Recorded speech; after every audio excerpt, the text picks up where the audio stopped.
Look, the St. John's, I think it's important to go through a little bit of this, but Reverend John C. Harper was the St. John's rector many centuries ago, at least decades, centuries and a few decades ago. And here's what he was told. He was told he needed to close St. John's because he couldn't leave it open for the March on Washington because, quote, it might be a bloodbath. But he stood boldly.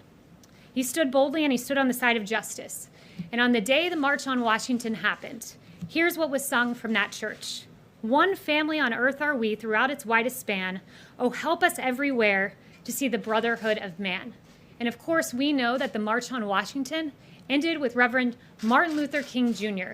giving that incredible speech, I Have a Dream.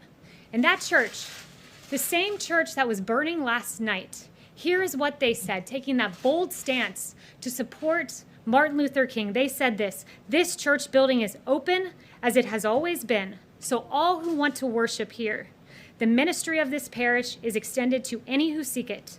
Our fellowship with one another has no limitations whatsoever. That church supported the bold civil rights moment of the March on Washington, which began at the Lincoln Memorial. That doesn't honor the legacy of George Floyd. It doesn't further the cause.